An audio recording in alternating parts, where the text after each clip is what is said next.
Коррупциялык мыйзамсыз иш-аракеттер тууралуу маалымат берген жарандарга мыйзам тарабынан сыйакы төлөнүп берилет. Анда коррупциялык кылмыштан бюджетке түшкөн акчанын 10% төлөнөт жана анын суммасы 1 миллион сомдон ашпайт. Жемкорлук менен күрөшүүгө арналган жумалыктын алкагында Финансы министрлиги тарабынан жыйын өтүп, анда коррупциянын жоюлушуна коомдун бардык катмары кызыктар болушу керектиги көтөрүлдү. Төлөп берүүдө эгерде бул маалымат келип түшкөндөн кийин укук коргоо органдары тарабынан, сот органдары тарабынан коррупцияга шектелген адамдардын иш-аракеттери далилденип, тиешелүү соттук чечим чыккандан кийин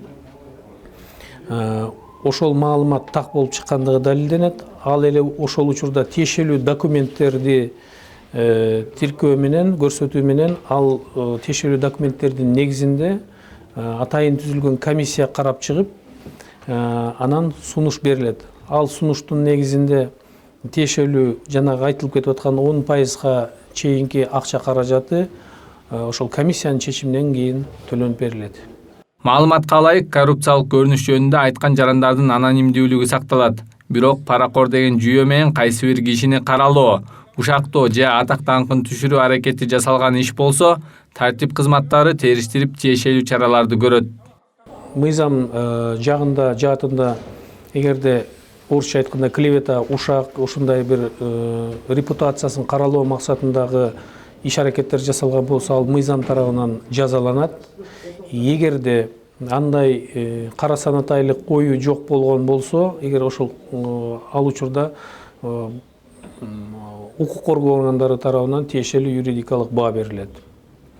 Ал эми ошондуктан бул жерде баса белгилеп айта кетүүчү нерсе, бул жерде жарандар бирөөнү каралоо максатында, бирөөнү жамандоо, бирөөнүн репутациясына зыян келтирүү максатында андай иш-аракеттерге барбоосу зарыл.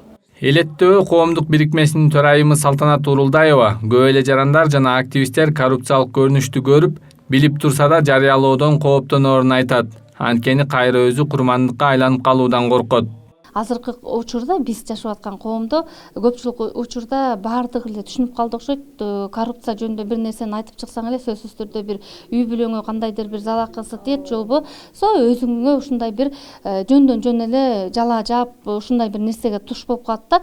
Мен көп эле активисттерди билем, бирок мындай көрүп турса дагы айтпайт да. Анан эмне себептен айтпайсың деп эме кылсаң сөзсүз түрдө айтат. Мындай нерсе башыбыздан өткөн деп. Антикоррупциялык ишкердик кеңеш коррупциялык көрүнүштөр менен күрөшүүдө жарандарга сыйакы төлөп берүү жакшы жыйынтык берет деген үмүттө.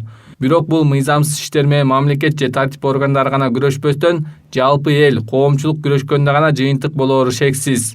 Коррупция менен 30 жыл күрөшүүнүн аракетинде болдук. Ар келген бийлик, ар келген президент өзүнүн стратегиясын жасып, ушундай элге кайрылуулар менен чыгып атты. Бирок майнап берген жок да. Канчалаган кызматтар болду. Анан азыр мамлекет тарабынан, президент тарабынан ошол кызматтар жоюлуп, коррупцияны менен күрөшүүдү ушу коомчулукка, бул антикоррупциялык кеңештин курамында ошол эле жогорку кеңештин депутаттары, илимий чөйрө, ишкерлер, жарандык коом, мамлекеттик органдар башында президент өзү турат да. Анан бул жакшы жыйынтыктарга жетебиз деген ишенимде туруп атабыз. Мына азыркы күндө концепция кабыл алынган.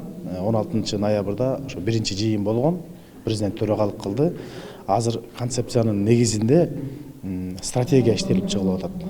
Жарандык коомдун өкүлдөрү, коомдук уюмдар, активисттер, антикоррупциялык ишкердик кеңештин мүчөлөрү паракорчулук менен күрөшүүнүн жолдорун талкуулашты. Анда жыйындын катышуучулары өздөрүнүн сунуш пикирлерин билдиришти. Активисттер коррупция менен күрөшүүнүн так механизмдери иштелип чыгышы керек экенин жана биринчи кезекте күч түзүмдөрүндөгү бул жат көрүнүш толугу менен жоюлушу керек экенин айтышты. Канат Жолочиев, Нурдан Карыпбеков, Пирамида.